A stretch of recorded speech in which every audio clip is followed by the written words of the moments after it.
அதிகாரம் 19. இயேசு இந்த வசனங்களை சொல்லி முடித்த பின்பு அவர் கலிலேயாவை விட்டு யோர்தானுக்கு அக்கறையான யூதேயாவின் எல்லைகளில் வந்தார். திரளான ஜனங்கள் அவருக்கு பின் சென்றார்கள். அவ்விடத்தில் அவர்களை சொஸ்தமாக்கினார்.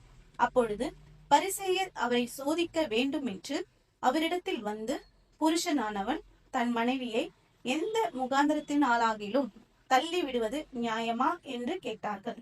அவர்களுக்கு அவர் பிரதியுத்தரமாக, ஆதியிலே மனுஷரை உண்டாக்கினவர் அவர்களை ஆணும் பெண்ணுமாக உண்டாக்கினார் என்பதையும், இது நிமித்தம் புருஷனானவன் தன் தகப்பனையும் தாயையும் விட்டு தன் மனைவியோடே இசைந்திருப்பான், அவர்கள் இருவரும் ஒரே மாம்சமாய் இருப்பார்கள் என்று அவர் சொன்னதையும் நீங்கள் வாசிக்கவில்லையா? இப்படி இருக்கிறபடியினால் அவர்கள் இருவராய் இராமல் ஒரே மாம்சமாய் இருக்கிறார்கள். ஆகையால் தேவன் இணைத்ததை மனுஷன் பிரிக்காதிருக்க கடவன் என்றார். அதற்கு அவர்கள், அப்படியானால் தள்ளுதல் சீட்டை கொடுத்து அவளை தள்ளி விடலாம் என்று மோசே ஏன் கட்டளையிட்டார் என்றார்கள். அதற்கு அவர், உங்கள் மனைவிகளை தள்ளி விடலாம் என்று உங்கள் இருதய கடினத்தின் நிமித்தம் மோசே உங்களுக்கு இடம் கொடுத்தார். ஆதி முதலாய் அப்படி இருக்கவில்லை. ஆதலால் எவனாகிலும் தன் மனைவி வேசிதனம் செய்தது நிமித்தமே அன்றி அவளை தள்ளிவிட்டு வேறொருத்தியை விவாகம் பண்ணினால் அவன் விபச்சாரம் செய்கிறவனாய் இருப்பான். தள்ளி விடப்பட்டவளை விவாகம் பண்ணுகிறவனும் விபச்சாரம் செய்கிறவனாய் இருப்பான் என்று உங்களுக்கு சொல்லுகிறேன் என்றார். அவருடைய சீஷர்கள் அவரை நோக்கி, மனைவியை பற்றி புருஷனுடைய காரியம் இப்படி இருந்தால் விவாகம் பண்ணுகிறது நல்லதல்ல என்றார்கள். அதற்கு அவர், வரம் பெற்றவர்களே தவிர மற்றவர்கள் இந்த வசனத்தை ஏற்றுக்கொள்ள மாட்டார்கள். தாயின் வயிற்றில் இருந்து அன்னகர்களாய் பிறந்தவர்களும் உண்டு, மனுஷர்களால் அன்னகர்களாக்கப்பட்டவர்களும் உண்டு. பரலோக ராஜ்யத்தின் நிமித்தம் தங்களை அன்னகர்களாக்கி கொண்டவர்களும் உண்டு. இதை ஏற்றுக்கொள்ள வல்லவன் ஏற்றுக்கொள்ள கடவன் என்றார். அப்போது சிறு பிள்ளைகளின் மேல் அவர் கைகளை வைத்து ஜெபம் பண்ணும்படிக்கு அவர்களை அவரிடத்தில் கொண்டு வந்தவர்களை சீஷர்கள் அதட்டினார்கள்.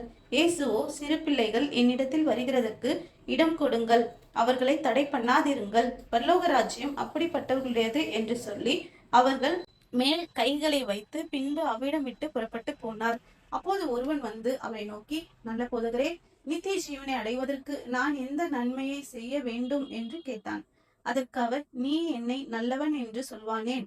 தேவன் ஒருவர் தவிர நல்லவன் ஒருவனும் இல்லையே. நீ ஜீவனில் பிரவேசிக்க விரும்பினால் கற்பனைகளை கைக்கொள் என்றார்.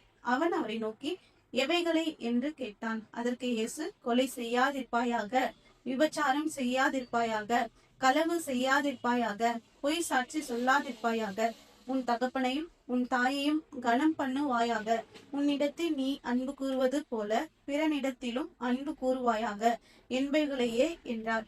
அந்த வாலிபன் அவரை நோக்கி, இவைகளை எல்லாம் என் சிறு வயது முதல் கை கொண்டிருக்கிறேன், இன்னும் என்னிடத்தில் குறைவு என்ன என்றான். அதற்கு இயேசு, நீ பூரண சற்குணனாய் இருக்க விரும்பினால் போய் உனக்கு உண்டானவைகளை விற்று தரித்திரருக்கு கொடு, அப்பொழுது பரலோகத்தில் உனக்கு பொக்கிஷம் உண்டாய் இருக்கும், பின்பு என்னை பின்பற்றி வா என்றார். அந்த வாலிபன் மிகுந்த ஆஸ்தி உள்ளவனாய் இருந்தபடியால் இந்த வார்த்தையை கேட்ட பொழுது துக்கமடைந்தவனாய் போய்விட்டான். அப்பொழுது இயேசு தம்முடைய சீஷர்களை நோக்கி, ஐஸ்வர்யவான் பரலோக ராஜ்யத்தில் பிரவேசிப்பது அரிதென்று மெய்யாகவே உங்களுக்கு சொல்லுகிறேன். மேலும் ஐஸ்வர்யவான் தேவனுடைய ராஜ்யத்தில் பிரவேசிப்பதை பார்க்கிலும் ஒட்டகமானது ஊசியின் காதிலே நுழைவது எளிதாய் இருக்கும் என்று உங்களுக்கு சொல்லுகிறேன் என்றார். அவருடைய சீஷர்கள் அதை கேட்டு மிகவும் ஆச்சரியப்பட்டு, அப்படியானால் யார் ரட்சிக்கப்படக்கூடும் என்றார்கள். இயேசு அவர்களை பார்த்து, மனுஷரால் இது கூடாதுதான், தேவனாலே எல்லாம் கூடும் என்றார். அப்பொழுது பேதுரு அவரை நோக்கி, இதோ நாங்கள் எல்லாவற்றையும் விட்டு உம்மை பின்பற்றினோமே, எங்களுக்கு என்ன கிடைக்கும் என்றான். அதற்கு இயேசு, மறுஜென்ம காலத்திலே மனுஷகுமாரன் தம்முடைய மகிமையுள்ள சிங்காசனத்தின் மேல் வீற்றிருக்கும் போது என்னை பின்பற்றின நீங்களும் இஸ்ரவேலின் 12 கோத்திரங்களையும் நியாயம் தீர்க்கிறவர்களாக 12 சிங்காசனங்களின் மேல் வீற்றிருப்பீர்கள் என்று மெய்யாகவே உங்களுக்கு சொல்லுகிறேன். என் நாமத்தின் நிமித்தம் வீட்டையாவது சகோதரரையாவது சகோதரிகளையாவது தகப்பனையாவது தாயையாவது மனைவியையாவது பிள்ளைகளையாவது நிலங்களையாவது விட்டவன் எவனோ அவன் 100 தனையாய் அடைந்து நித்திய ஜீவனையும் சுதந்தரித்துக் கொள்ளுவான். ஆகிலும் முந்தினோர் அநேகர் பிந்தினோராயும் பிந்தினோர் அநேகர் முந்தினோராயும் இருப்பார்கள் என்றார். ஆமென்.